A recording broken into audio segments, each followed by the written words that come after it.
रश्मी तुमचं खूप सारं स्वागत करते आपल्या चॅनलच्या एका नवीन व्हिडिओमध्ये। श्री स्वामी समर्थ। आज आहे आषाढी एकादशी। आषाढी एकादशीच्या तुम्हा सर्वांना खूप साऱ्या शुभेच्छा। आजचा दिवस तुम्हा सर्वांचा खूप छान मस्त आणि आनंदात जाऊ दे। तर छानच्या दिवसाला सुरुवात झालेली आहे, सगळी कामं उरकून झालीत। आषाढी एकादशीला पाऊस हा असतो, नेहमी असतो, त्याला सुद्धा विठुरायाचं दर्शन घ्यायचं असतं, त्यामुळे पावसाची हजेरी ही आषाढी एकादशीला असते। चला आता 12 वाजलेले आहेत आणि मी खिचडी म्हणजे नाश्ता आम्ही केलाच नाही, म्हटलं 12 वाजताच डायरेक्ट जेवू, सगळ्यांचा उपवास आहे त्यामुळे। तर खिचडी आणि शेंगदाण्याचं बेसन बनवलेलं आहे बटाटा घालून। कोणाकोणाला माहीत नाही ते मी दाखवते आता व्हिडिओमध्ये शेंगदाण्याचं बेसन म्हणजे काय।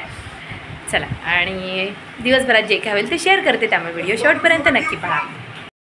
हे बघा, हे आहे बटाटा घालून केलेलं शेंगदाण्याचं बेसन, जे की उपवासाला खातात। असं खिचडी रश्शी, आमच्याकडे रश्शी म्हणतात, शेंगदाण्याची रश्शी, पण कोणाकोणाला कळत नाही, काही वेगवेगळ्या भाषा जिथे तिथे असतील, त्यामुळे शेंगदाण्याचं बेसन म्हणतात त्याला। आणि खिचडी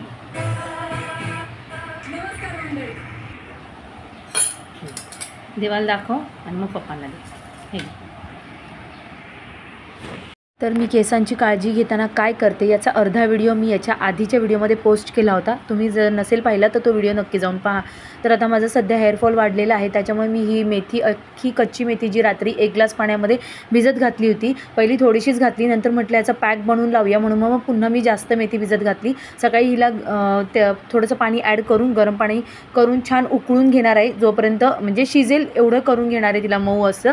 आणि माझ्याकडे ॲलोवेराचं प्लांट आहे, त्याला भरपूर असे जाडे ॲलोवेराची पानं आलेली आहेत, तर घरच्या घरी ॲलोवेरा असल्यामुळे मला तो यूज करता येतो। तर आता इथे मी स्वच्छ धुवून ॲलोवेराचा गर काढून घेतलेला आहे। त्याच्यानंतर ही जी शिजलेली मेथी आहे ती पण मी या मिक्सरच्या भांड्यामध्ये काढून घेतली आहे, आणि जे उकळलेलं मेथीचं पाणी निघाले तर ते सुद्धा मी स्प्रे बॉटलमध्ये भरून ठेवणार आहे, जेणेकरून नंतर मी त्याचा अप्लाय जेव्हा करेन तर त्यावेळेला दाखवेन। ते पाणीसुद्धा मी फेकत नाही, कारण की मेथीचा पूर्ण अर्क त्या पाण्यामध्ये उतरलेला आहे। नंतर मिक्सरच्या भांड्यामध्ये हे छान अशी बारीक पेस्ट करून घेतलेली आहे, जेणेकरून ती मला लावायला सोपी होईल, आणि शक्यतो बारीक पेस्ट करायचे, म्हणजे लावताना तिला जास्त त्रास पडणार नाही अशी। तर आता काय करणार आहे, मी केस छान अगदी कोंब करून घेणार, पहिल्यांदा विसरून घेणार। केसांना तेल असेल तरी चालेल किंवा नसलं तरी चालतं। तर मी आठवड्यातनं एकदा तेल लावते आणि मग आठवड्यातनं एकदा ही मेथीचं पॅक लावते। मी सध्या आता हे सगळं चालू केलं आहे, मध्यंतरी बंद केलं होतं।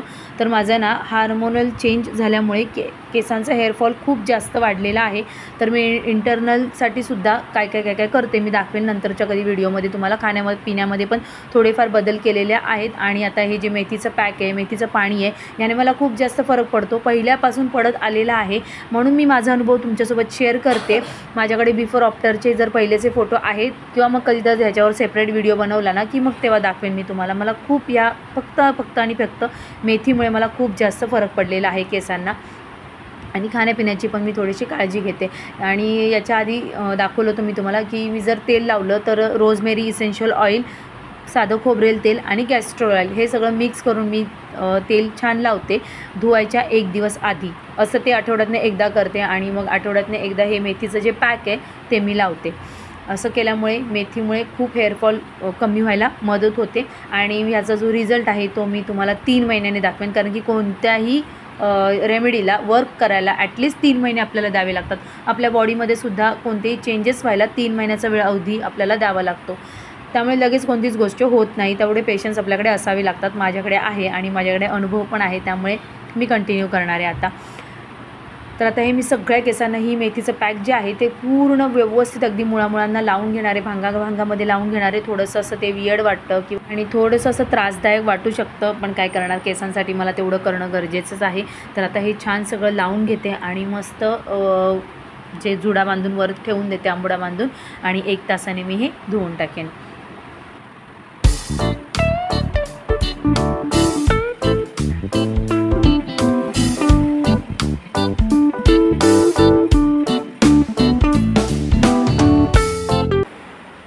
मी आली बाबूकडे, बाबूला भेटायला।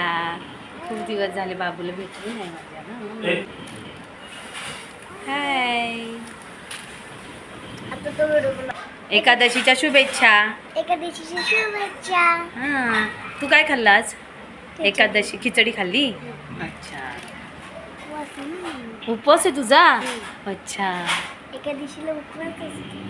हां एका दिवशीला उपवासच असतो. हां का? अच्छा, माझा नाही आहे पण मग मी नाही धरला एकादशीचा उपवास. आम्ही धरला ना. हां ना.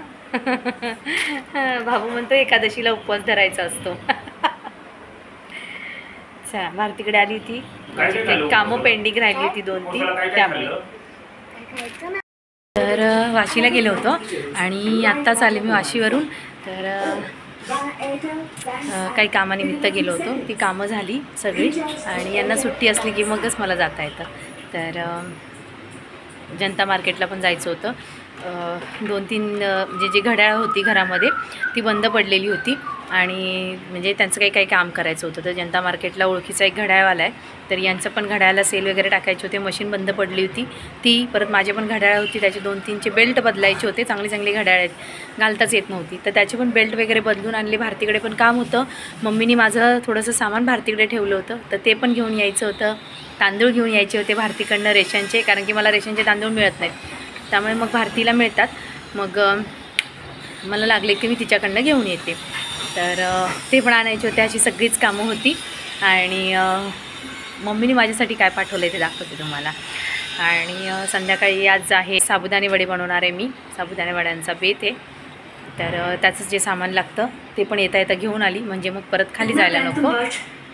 आणि नशीब पाऊस नव्हता आज, त्यामुळे मग जाऊन येता आलं पटकन. जाऊन येईपर्यंत अजिबात पाऊस लागला नाही, त्यामुळे जाऊन येता आलं. सकाळीच काय तो फक्त थोडासा होता. चला, तर तोंड कसं झालं आहे, चेहरा वगैरे धुते पहिलं. आणि नवीन घड्याळ ही माझी आहे ना, खूप जुनी घड्याळ आहेत, खूप वर्षाची घड्याळ आहेत आणि मला टाकून द्यायची इच्छा होत नाही, म्हणजे अजिबात. काहीच झालं नव्हतं त्यांना. एक स्मार्ट वॉच पण आहे माझ्याकडे, मग ते पण चालू आहे, तर ते पण मी घालते कधीतरी. त्याला काही नव्हतं झालं, ते नव्हतं घेऊन गेले. तर याचा आहे ना बेल्ट खराब झाला होता, डाय चांगली होती आणि सेल संपला होता, तर याचा सेल चेंज केला आणि नवीन बेल्ट घालून आला. ह्याचा जो बेल्ट आहे तो पूर्ण तुटला होता, तर तो चेंज करायचा होता, तो चेंज करून आणला. याच्यामध्ये सेल घातला, त्यामुळे हे घड्याळ आता छान असं नवीन झालं आहे वापरायसाठी. आणि हे एक घड्याळ आहे, हे मला मम्मीने बड्डे गिफ्ट दिलं होतं. ह्या घड्याळाला 2-2.5 वर्ष झाली असतील. रोलेक्सचं घड्याळ आहे हे, आणि त्या दुकानातून जाऊन घेतलं होतं. तर ह्याला पण माहीत नाही, खूप दिवस झाले बंद होतं, कारण की मी घालत नव्हते. तर ह्याचा पण सेल गेला होता आणि काहीतरी थोडंसं अजून म्हणजे आतमध्ये मशीनमध्ये काहीतरी बिघाड होतं, तर ते पण रिपेअर करून दिलं त्यांनी, सेल घालून दिला. बाकीचा बेल्ट वगैरे तर चांगला आहे. त्यांच्याकडे ही बॅग मागून आणली, कारण की जास्त वापरत नसल्यामुळे मग खराब होऊ नये म्हणून मग ही बॅग मागून आणली. हे एक घड्याळ आहे, हे एक आहे, आणि एक अजून स्मार्ट वॉच आहे. आणि अजून एक घड्याळ होतं, तर ज्यावेळेला माझं पर्स हरवलं गावी, तर त्याच्यामध्ये मी ते काढून ठेवलं होतं, तर ते गेलं. तर असे वेगवेगळे घड्याळ मला वापरायला आवडतात. एकच भारी घड्याळ घेण्यापेक्षा आणि तेच वापरण्यापेक्षा वेगवेगळी घड्याळ असली ना की ते छान वाटतं. अशी जो 5 घड्याळ होती माझ्याकडे, तर त्यातली 3 घड्याळ आहेत आता माझ्याकडे. आणि हे गिर गाईचं तूप आहे, जे की मम्मीला मी सांगितलं होतं आणायला, की कसं आहे म्हटलं वापरून बघूया. मम्मीने घेतलं होतं तर छान होतं, तर माझला पण एक आणलं आणि भारतीला एक आणलं. तर हे भारतीकडे ठेवलेलं होतं गिर गाईचं तूप, म्हटलं वापरून पाहूया कसं आहे. तर हे होतं भारतीकडे, ते आणायचं होतं. आणि भारतीकडनं हे रेशनचे तांदूळ घेऊन आले रेशनचे, कारण की मला बाजरीमध्ये वगैरे हे दळताना ॲड करायचे असतात. नुसती बाजरीची भाकर नाही आवडत, मग त्यात थोडेसे तांदूळ घातले ना की ती बाजरीची भाकर चांगली लागते. तर ते घेऊन आले, आणि इडलीला वगैरे पण लागत राहतात. तर त्या दिवशी मम्मी मुंबईला शॉपिंग करायला गेली होती. गावच्या घरासाठी तिला 1-2 वस्तू घ्यायच्या होत्या त्यासाठी. तर तिला तिथे मुंबईला छानशा अशा कुर्ती दिसल्या, आणि मग भारतीसाठी आणि माझ्यासाठी ती तिथून कुर्तीज घेऊन आली. त्यातलीच ही एक कुर्ती आहे, आणि ही मोठी ताई गावी असल्यामुळे तिला साड्याच घालाव्या लागतात, ती कुर्ती वगैरे घालत नाही. पण जर अजूनही तिला काही आमच्यासाठी तिघींसाठी कोणतीही वस्तू बाहेर दिसली ना, तर ती क्षणाचाही विलंब न करता पटकन कोणत्याही वस्तू तिच्या पैशाच्या अजूनसुद्धा घेते. आणि तिच्या पैशाच्या ह्या जे काही वस्तू जी आम्हाला छोट्या मोठ्या देत असते ना, त्या आम्हाला खूप भारी वाटतात. त्याचं जे मोल आहे ना, ते जे मी शब्दात व्यक्त नाही करू शकत. भले आम्ही मोठे झालो, लग्न झालो, नवऱ्याच्या पैशाची शॉपिंग करतो, कपडे घेतो, आमच्या पैशाचे सुद्धा घेतो, पण तिच्या पैशाचं सुद्धा ती अजून काहीतरी आम्हाला आणून देते ना, हे एक लहानपणीचा अनुभव देऊन जातं. ही जी फिलिंग आहे ना, ती मी खरंच शब्दात नाही व्यक्त करू शकत. त्यामुळे मुलांसाठी किंवा आमच्यासाठी ती अजूनही काही आवडलं ना तर आवर्जून घेते. बटाटे उकडून घेते, म्हणजे बटाटे कुकरला लावून. आणि साबुदाणे मगाशी जाताना मी भिजत घालून गेले होते. तर आता करणारे साबुदाणे वडे. तर जाताना साबुदाणे मी भिजत घालून गेले होते, त्यामुळे ते 5-6 तास छान भिजलेले आहेत, मऊ पडलेत अगदी असे. आणि याच्यामध्ये मी काय करणार आहे, आता हिरवी मिरची मी ठेचून घेतलेली आहे, बरीचशी हिरवी मिरची घेतली आहे मी, तिखट आहे थोडीशी म्हणून थोडीच घेतली आहे. तर याच्यामध्ये बटाटे जे उकडून घेतले होते ते मी किसून घेणार आहे, ज्यामुळे गुठळ्या किंवा गटके असे बटाट्याचे राहणार नाहीत, त्यामुळे मी किसून घेतले. त्याच्यानंतर भाजलेल्या दाण्याचा कूट मी करून ठेवला होता, तर तो पण मी इथे चांगले मोठे 4 चमचे ॲड केलेला आहे. हिरवी मिरची ॲड केली आहे. त्याच्यानंतर चवीप्रमाणे मी मीठ ॲड करणार आहे आणि हे सगळं जे आहे याचा एक छानसा असा मस्त गोळा मळून घेणार आहे पिठासारखा. त्याच्यानंतर याचे छोटे छोटे गोळे करून हातावर दाब देऊन त्यांना चपटे असे वडे बनवून घ्यायचे आणि शक्यतो पातळ आणि थोडे चपटे बनवायचे, जाड बनवायचे नाहीत, कारण की तेलात गेल्यानंतर ते छान फुगतात आणि फुलून असे वर येतात. आणि जेव्हा आपण ह्यांना तळू तेव्हा गॅसची जी फ्लेम आहे ती लो टू मीडियममध्ये ठेवायची, म्हणजे मग ते छान आतपर्यंत शिजतात देखील. जास्त फास्ट गॅसवर तळले ना तर ते वरून तर लाल दिसतात पण आतमध्ये कच्चे राहतात. आता इथे सगळे झालेले आहेत छानसे असे वडे आणि मी याच्यासोबत खाण्यासाठी थोडीशी खोबऱ्याची चटणीसुद्धा बनवली आणि दहीसुद्धा घेतलेलं आहे. चला तुम्हीसुद्धा फराळ करायला या. चला तर आज लवकर उरकलं आहे सगळं, कारण की जेवण एवढं काही बनवायचं नव्हतं, त्यामुळे दळण करायचं होतं, टाईम होता, तर दळणंसुद्धा मी करून ठेवलीत, उद्या जाऊन देईल. भाकरीचं पण करायचं होतं दळण मला आणि गव्हाचं पण दळण करायचं होतं, तर ते पण एक काम झालेलं आहे. आणि बसले आता उरकून सगळं. आता वाजलेले आहेत 10:30 आणि झोपण्याची वेळ. झोप तर काय येणार नाही एवढं लवकर, कारण की दिवसभर आराम केलेला आहे, त्यामुळे पडायचा थोडा वेळ मोबाईल घेऊन, व्हिडिओची एडिटिंग वगैरे करायचे. आणि केसांना आज मी मेथी लावली होती, मेथीचं पॅक लावलं होतं, तर ते पाहिलं तुम्ही व्हिडिओमध्ये, तर त्यानेसुद्धा मला खूप फरक पडतो मेथीच्या पॅकमुळे. तर ते सगळं आता केस आत्ताच विचारली आणि अशी वेणी घालून ठेवली.